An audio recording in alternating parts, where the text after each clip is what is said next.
Hi, hello, and welcome to Shankar IAS Academy's daily current affairs analysis. And today's date is 25/1/2026. Please like, comment, share, and subscribe to our YouTube channel. And please hit on the bell icon if you want to receive instant updates about all the news that we do.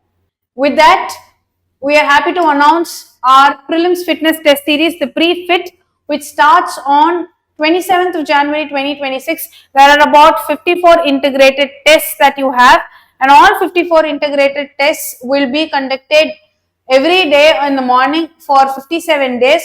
So you can get fit with prelims, and you can call this number to inquire about the details for our prelims test series. Next is the topics for discussion. The first topic of the day is the countries and national park, and we are going to see which country tops it, which country is in the bottom, and a global comparison. The next is about the Kerala High Court's extrement order and how it's different from the preventive detention. The third is about the Venezuela and the limitations of international law and our organizations becoming unilateral and selective is the third topic. The fourth topic is trial by social media. Is it justified? And with relation to the recent case by Deepak and Smijita, how are things happening is the fourth main topic. And the fifth is the prelims focus of the day. So this topic of the day talks about the national parks in the world and about the countries with the largest number of national parks. This can be a topic which can be asked in the prelims point of view again and again in terms of comparison, which country has the largest number of national parks, and that's the idea of this particular topic, and that's the angle we are going to go about. So moving to the first slide, let's talk about what the national parks are. So national parks are basically areas which are legally protected under the Wildlife Protection Act of 1972. There are also the state departments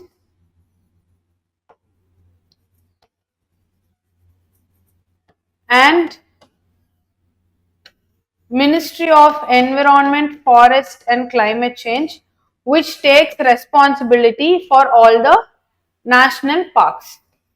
So these are two important things that we have to remember about. Now let's move to national parks are protected. Why they are protected? They are protected for ecosystem conservation, wildlife protection and regulated tourism. But also here you have to see the difference between wildlife wildlife sanctuaries and national parks.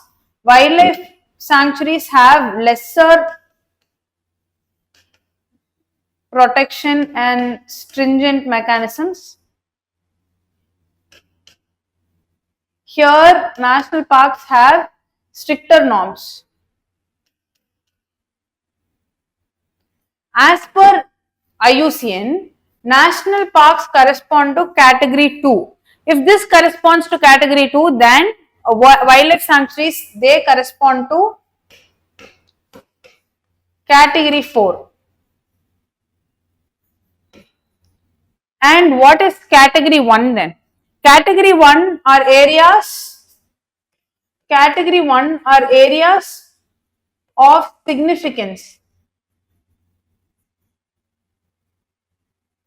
That is areas like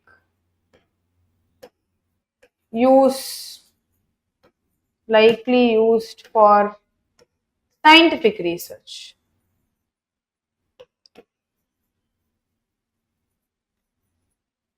Each country defines and manages national parks through its own legal framework. Hence, the numbers, they vary by definition. So here you see countries with the highest number of national parks. In the first place, we have Australia. Australia has about 600 plus state and territory parks. The second place is Thailand with approximately 147 national parks. India, third with 107 national parks. Brazil is fourth with approximately 75 national parks, and United States with approximately 63 national parks.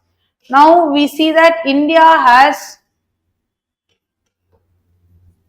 overtaken US. This is one important factor in terms of national park because US had the first national park. Henceforth, this is the countries wise tabulation. Now we're moving to India's national park. India has 107 national park and approximately 1.35% of India's geographical area is constituted to the national parks. It is spread across Himalayas, the Great Himalayan National Park. It's spread across deserts, the Desert National Park. It's spread across mangroves, the Sundarbans National Park, and there are also wetlands and forests. So the flagship species that are protected are the one-horned rhino,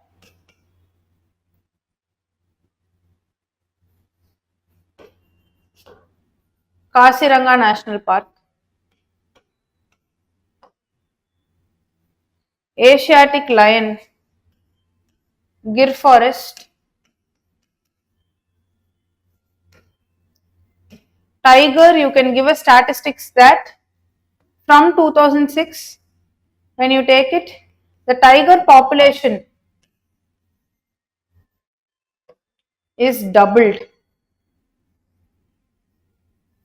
Then the snow leopard and the Asian elephant. Here also you have the Elephant Corridor project. You can quote all this in mains as facts or as examples. Next, America and Africa. Brazil has about approximately 75 national parks. It covers the Amazon rainforest, something that is like the lungs of the world. The Pantanal wetlands. It's important for carbon sequestration and it's important for climate regulation. That is one important point here. Next is the United States. It has 63 officially designated national parks. It's managed by the National Park Service, started in 1916.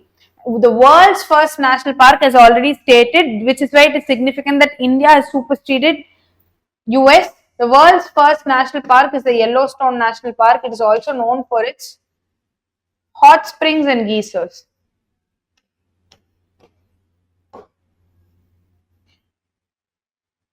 This is of natural origin.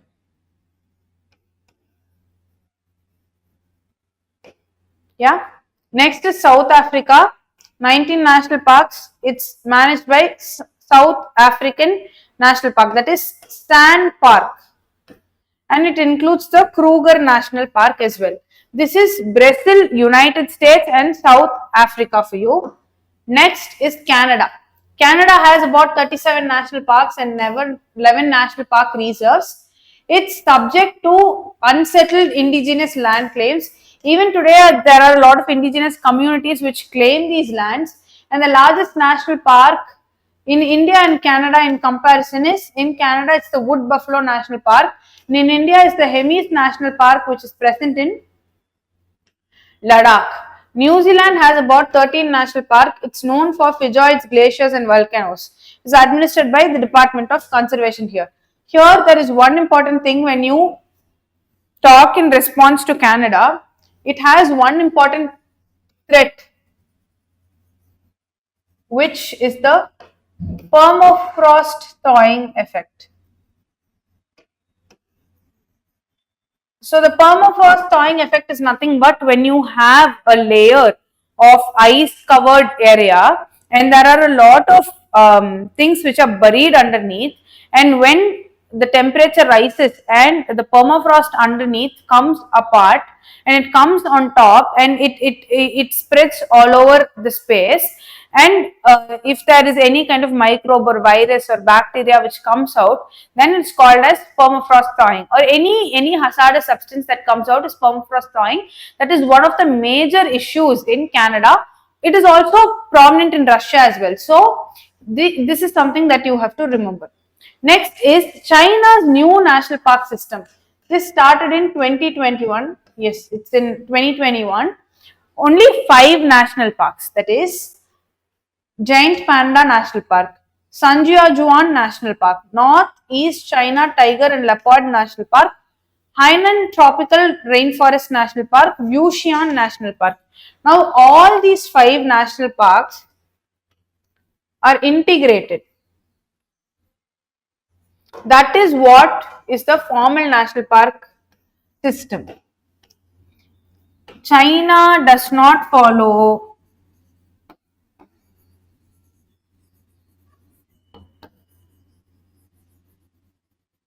fragmented system.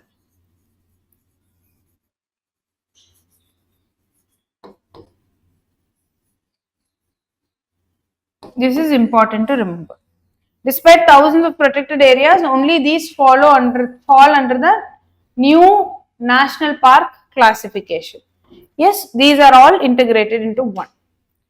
Now, India's National Parks Act is declared under Wildlife Protection Act. We have seen even in the first slide, I've told this.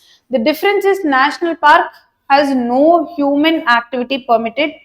The regulations are stricter, and we know this is in category 2. Wildlife sanctuary has limited human activity in category 4. India has over 1,000 protected areas, national parks, sanctuaries, and conservation reserves. So these are some of the facts that you can remember. Now, with reference to the prelims practice question of the day, with reference to the national parks across countries, consider the following statements. India has more national parks than the United States. United States has 63, India has 107. So the statement should be right. Yellowstone National Park was the world's first national park. Yes. China established its formal national park system before 2010. No, it established this in 2021. Henceforth, statement 3 should be wrong. Now, there are options that C and D would go. Now, there's 1 and 2 and 2 only. We know that the statement is absolutely right, so B is also wrong. The answer should be A, 1 and 2 only. Now, let's check the answer. Yes, the answer is 1 and 2 only. With this, we have come to the end of this topic and we are moving to the next topic for the day. So, this is again a case which is very, very important for the GS2 perspective, and it's on the externment order. So, let's see what the externment order is. Before we move into that, we have to see about one important thing, that is, there is a relation between the fundamental rights and the externment order. So, externment period is something that is given to a particular person. Let's say there's a rowdy in your area and you don't want that person to come into your area. It's like a restraining order basically, that that person is withheld from that particular area for a period. Now, what happened is the Kerala High Court had prescribed a period of 1 year as a normal norm, that whatever happens, if it's an externment order, the period is 1 year. But now the sanctions have reduced. So this it did not mention the reasons for imposing the maximum period of extrement. So there is a law of proportionality which has to be there, and we'll see about this in the future slides. So when we talk about this particular case and how this is impacting the UPSC perspective, there are 3 important things that we have to remember. First is the Menaka Gandhi principle. The Menaka Gandhi principle states that in case there is any restriction on a personal liberty, it must be just and fair and not arbitrary. Here in the case, the extrement period was arbitrary because 1 year is not based on that particular case, but it's a norm. So if it is a normal case, if it's something very small, even then the wrath is for 1 year. So that next is the doctrine of proportionality. You cannot use a sledgehammer to crack a nut, so the proportionality must be there. So if it's a small offense, 1 year is too much of a sentence, and that's why the doctrine of proportionality comes in. And then the application of Mine doctrine, you can even use the Vishaka guidelines as an example. I am stating the Vishaka guidelines because it states that in case of any grievance, the particular authority has to be in a sound mind, analyze the pros and cons, analyze the issue, and then give the verdict. So this is basically the three important things that you have to remember. Now moving on to the slide. The Kerala High Court reduced the extrement order from 1 year to 6 months. Why? Because it did not have reasons for imposing the maximum period. The maximum period here mentioned is 1 year. The court highlighted that the extrement directly affects the fundamental rights. How does it affect the fundamental rights here? Because it affects the right to move, right to movement. A basic fundamental right. So this is about this slide. The next is what is extrement. For an administrative preventive action, you are directing someone to leave a specific area or remain outside the specific area for a fixed period of time. Now the purpose is to prevent the anticipated threat. You have to remember this is not related to preventive detention. This is purely for administrative angle henceforth. The next is the Kerala Anti-Social Activities Prevention Act 2007. It authorizes the externment of a known rowdy. It defines known rowdy. This is very, very important. In the prelims point of view, if they mention that the Kerala Anti-Social Activities Prevention Act 2007 section 2p mentions this term known rowdy. In that case, it mentions this term, so it is very, very important to remember. The maximum externment period is up to 1 year. It's a statutory ceiling. Now it's reduced to 6 months. The externment impact is that the right to move freely throughout India is curtailed.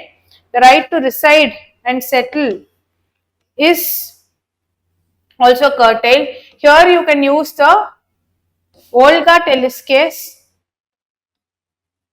which talks about the right to livelihood.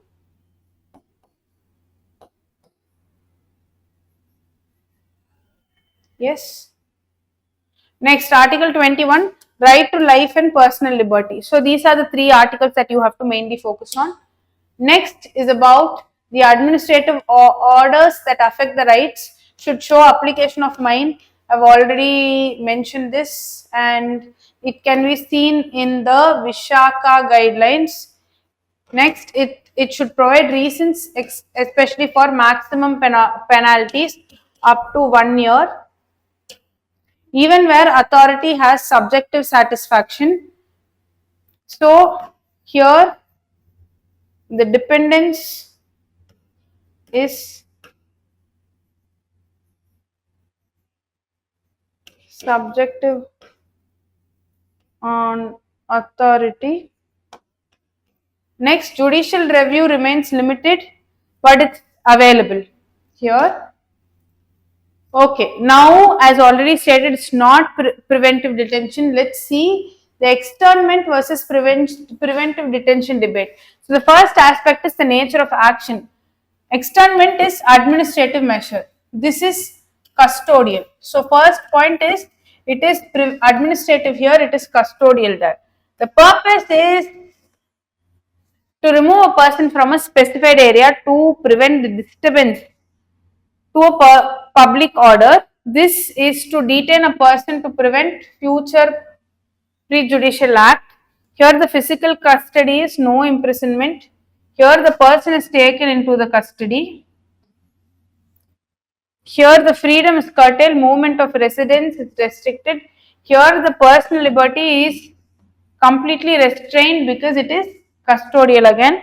The constitutional articles affected are freedom of movement, that is Article 19 1D and Article 1E. Here Article 21, liberty and justice, both of it are affected here. It is the explicit constitutional provision is not explicitly mentioned, but here it is explicitly mentioned. So this is the comparison between the both. Now the key takeaway is that it's a preventive measure, not a punishment, and the maximum statutory limit, that is if you are giving 1 year, it should require justification. Courts can modify the duration of that based on doctrine of proportionality.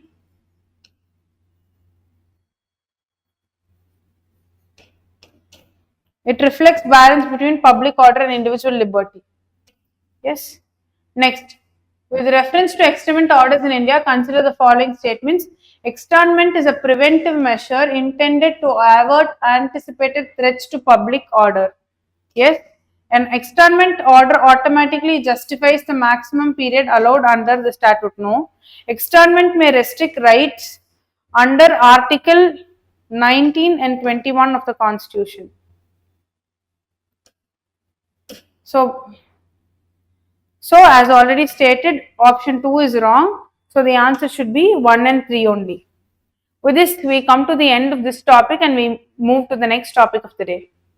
So the next topic of the day is something very, very significant with the ongoing US and Venezuela issue. But in this, our focus is shifted to, are the international organizations able to control a huge power based unilateral country, or the laws totally rhetoric is the question. So that is what we are going to answer, and that in that there are 5 important points that we have to consider that are not present in the slide.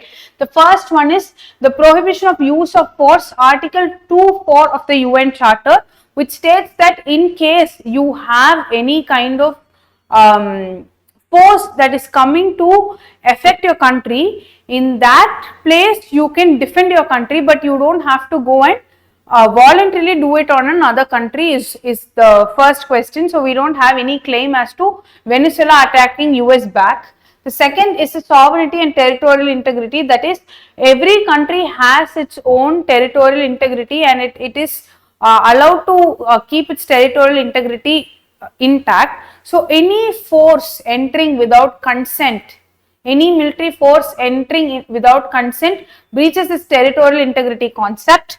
The next is the head of state immunity. So even if there is a criminal offense that happens in another country, there is immunity even if it's a criminal offense in the other country, stating that he is the head of another country. That is also violated because Maduro was taken when he was sleeping. His wife and Maduro were taken for alleged drug claims. The next is the legality versus power politics. So is there any legality to stop this, or because it's US, are people keeping quiet is the next question. The next is unilaterality, that is because a powerful country like US is attacking, the laws become very rhetoric in this angle and we are not able to do anything. That's the unilaterality angle. With this, we are moving into the actual topic. Why is it in use? As already stated, against Venezuela have raised questions. The use of force. What force? The US military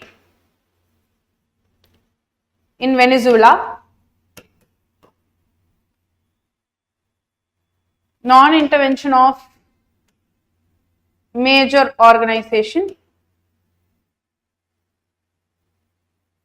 And the limits of the international law when there is unilateral stronghold of one nation. Backing all these three, we have a strong pointer, that is the UN Security Council did not authorize anything, and the issue highlights selective application of international law. It selectively applies the international law. So that is one issue that we see here. That issue can be also substantiated with the unilateral stronghold that we spoke about earlier. Moving on to the next slide. The core principles of international law is sovereign equality of states, Article 211. We've already seen this. Non-intervention in internal affairs, we have already seen this as well. And prohibition on the use of force, we have seen this as well. Now, exceptions to use of force is, it can use the force in case of self-defense, as already stated in the first slide. Self-defense for protecting its territorial integrity.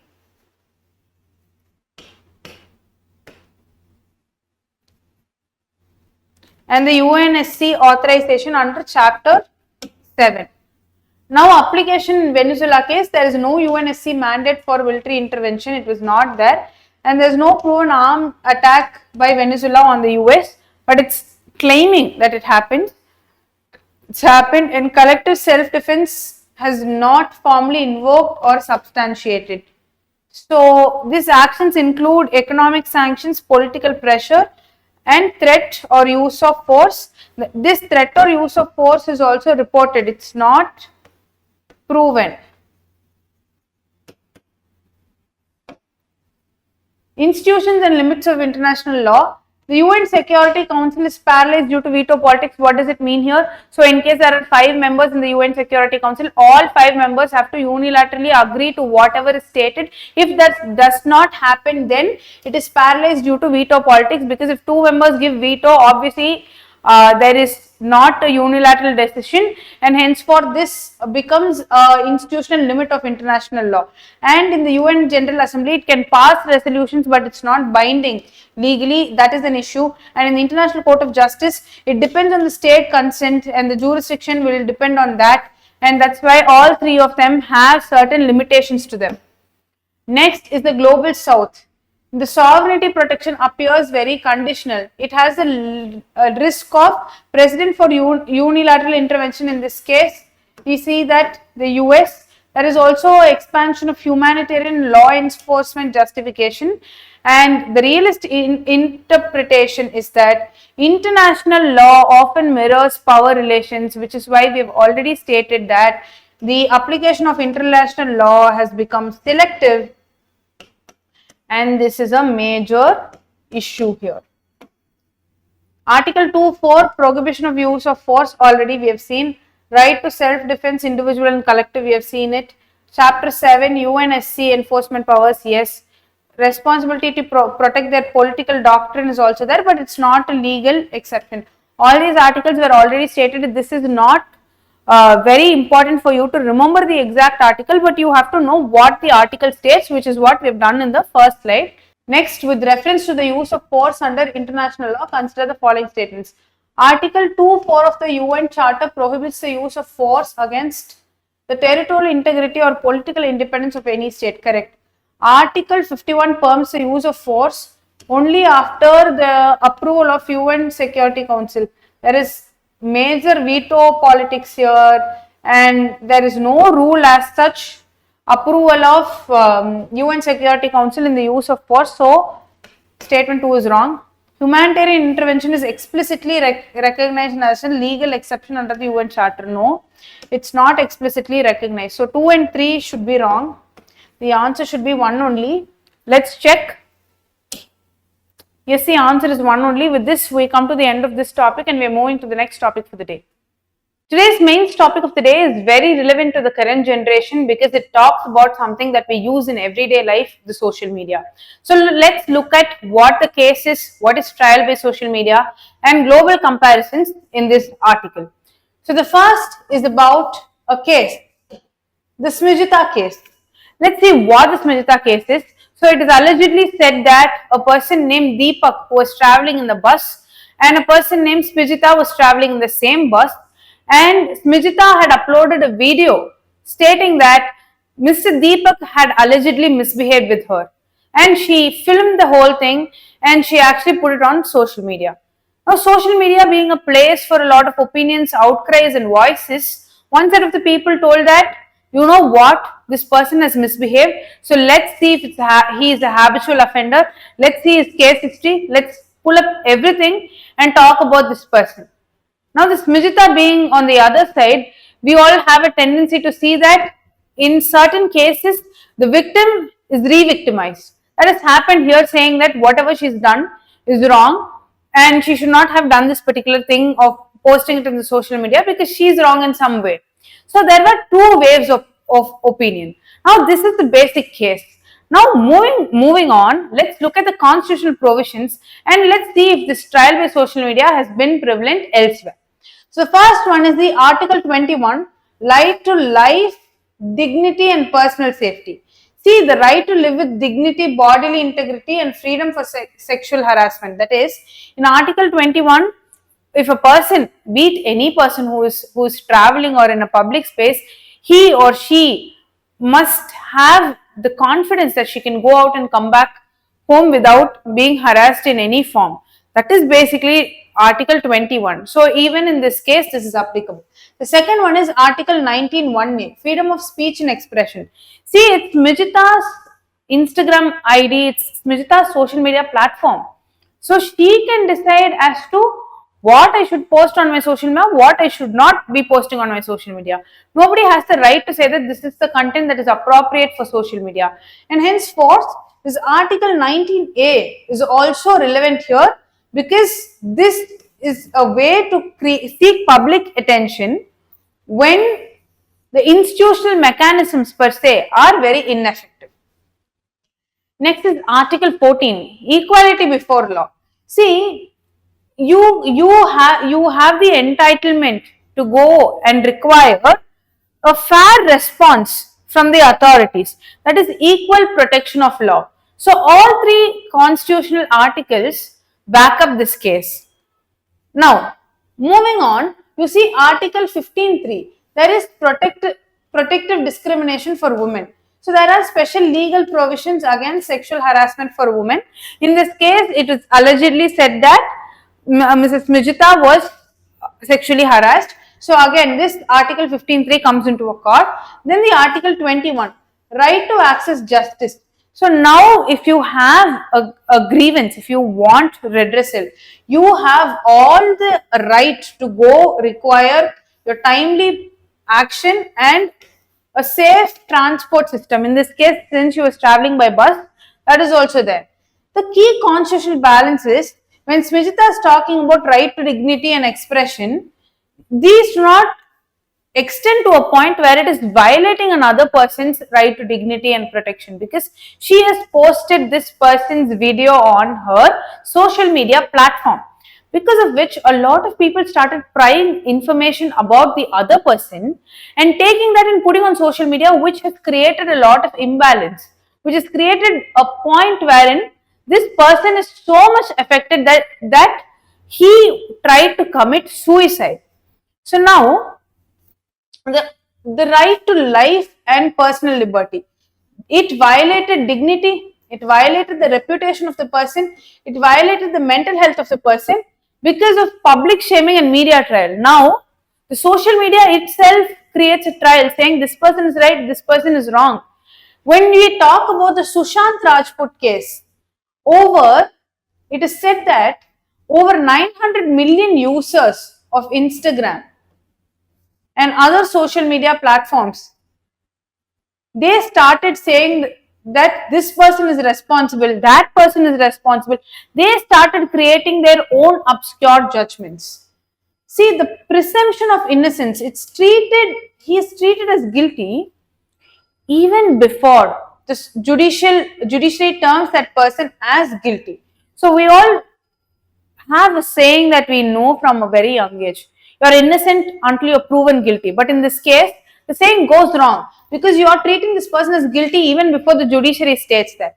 And the right to privacy came into even more stronger accord with the Puttasamy case. Now, unauthorized disclosure and circulation of his identity and personal details is something that is used in a very, very common angle in this accord, because a lot of people who don't even know him kept sharing these reels, and this directly violates the right to be forgotten. This is generally used in the connotation of a criminal case, or in case of any trial, you go to the jail and you come back, you come as a redeemed person. When I search in Google, I'll still get the details of whatever happened. So any person who has come out, who has served his sentence, who served his punishment, has the right to be forgotten, is the basic idea. But now this is shared even before he is guilty. Now, is this right or is this wrong is the question here. It's also an ethical dilemma. There's also a person named as Howard Becker. Howard Becker would have given something called as the labeling theory. When you walk outside and let's say you're 5 years old, you have taken 100 rupees from your house for whatever purpose. Now the person keeps saying that you're a thief again and again. There's a label. So you associate yourself to the label. That's what happens here as well. As Becker has stated, this person is labeled as a person who is harassing a girl, harassing a woman in the public transport, and he is not even proven. So henceforth, this is also indirect influence of the label theory. This can be used in any GS answer, any conclusion ideas, or in any ethics angle. Next is Article 14, equality before law. It denied equal protection of due process. It's subjected to mob justice instead of legal process. Yes, mob justice, group justice, crowd-based justice. Article 1A and Article 19A, I'm sorry, Article 19A and Article 19.2. Others' free speech also crossed. Henceforth, it is defamation and vilification with failure to enforce reasonable jurisdiction. Because when other people keep sharing these things, it is indirectly an ideal where there is defamation and vilification of the person, of the aggrieved person. Now, charges against Smrjita. Abetment of suicide 108 Bharatiya Sanhita. Bharatiya Nyaya Sanhita, earlier when we had the colonial law, Indian Penal Code, we had a case wherein if a person tries to commit suicide, the person is going into a cognizable and non-bailable offence. Now it's changed to abetment of suicide, that is inflicting thoughts of suicide.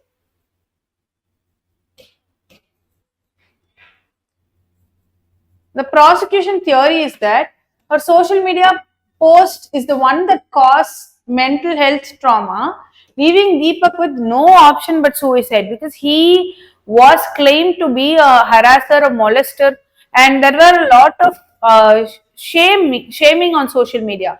Henceforth, this happened. And when this happens, it's a cognizable and non-bailable offence. Hence, arrest and judicial remand is the solution that's unifically given earlier. Now the criminal defamation happens in 356 of Bharatiya Nyaya Sanhita, wherein digital shaming is something. You can use this term in any GS 2-3 mains answer. Digital shaming is something that is very prominent today, wherein there is a visible representation through an Instagram reel or something like that, and it applies even after death if it harms the deceased reputation and hurts the family. Now, even if it's dead, as I had already mentioned, the right to be forgotten is not there. The reel keeps surfacing here and there again and again.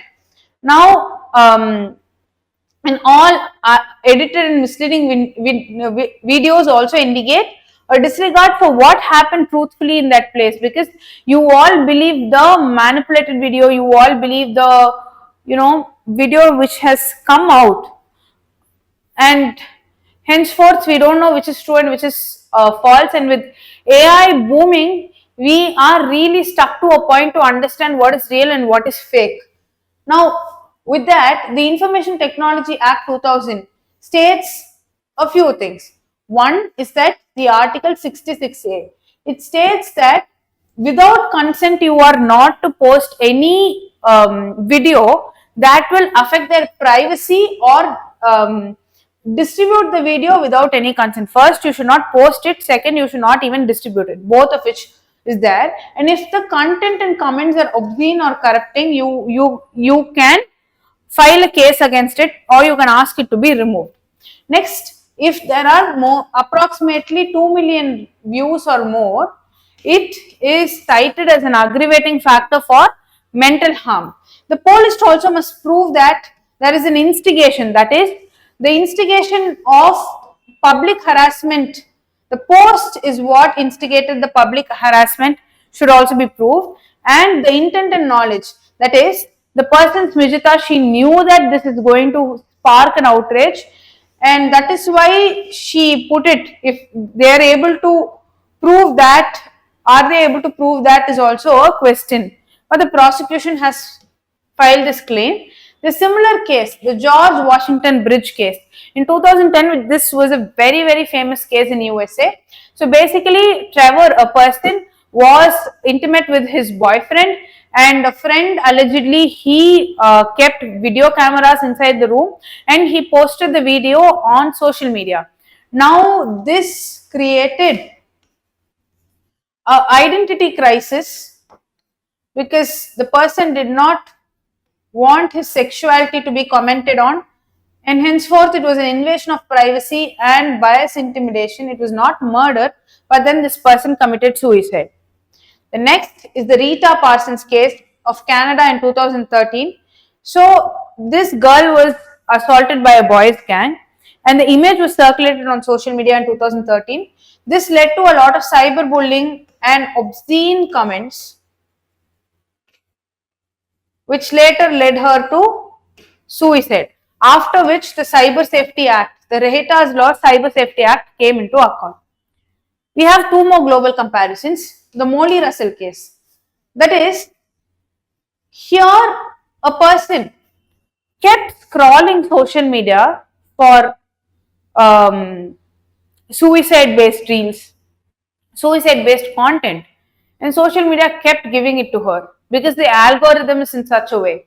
So this was the first case in which it stated that algorithm-driven self-harm content also leads to suicide, and this is when it led to the UK Online Safety Act. The next is the Hana Kimura case in 2020. Here she went into a Netflix show called as The Terrace, and after going in there, her behavior was commented on very obscenely in a lot of social media platforms. She was a wrestler, and in spite of that, the mass online abuse led her to suicide. Now it created stricter cyber incel laws. Now this is what happens, and in relation to that, you see, there is also the doctrine of proportionality that you can talk about. There is also the justice system, the rule of law, equality before law, and there are various paradigms that you can approach this case with. But the question here is, discuss the tension between freedom of speech and right to life and dignity in the context of social media driven public shaming. So you have your intro. In your intro, you can talk about the digital age, and you can talk about the fork road between freedom of speech and social media driven freedom of speech and right to life and dignity. You can quote both, and then you have 2 pages for your answer. Let's say 4 lines are done. After that, your first will be freedom of speech. You can write 4 points here, the 5th point here. Then you can write about right to dignity here. Again, you can write 4 points here, and then you can give your conclusion. In the conclusion, you can state that even though there is a lot of tension between both of it, we cannot let social media trials be the one that is giving judgment. It should be a judicial intervention, and it should have substantial backing, and henceforth the freedom of speech also needs to be balanced, and the right to dignity also needs to be balanced, and you can also give these cases as example to each point that you are stating. This will make a holistic answer for 2 pages. Please send us across your answer copies so that we can aid you in your preparation better. With this, we move to the prelims focus for the day. So now we've come to the prelims focus for the day. The first topic is about excavation. This happened in the Lakkundi village. See, it was a century-old gold ornament that was unearthed, and there were also artifacts combined with it. This was unearthed in the Lakkundi village in the Gadag district. So what was discovered? Gold ornaments and other articles were discovered in a copper container.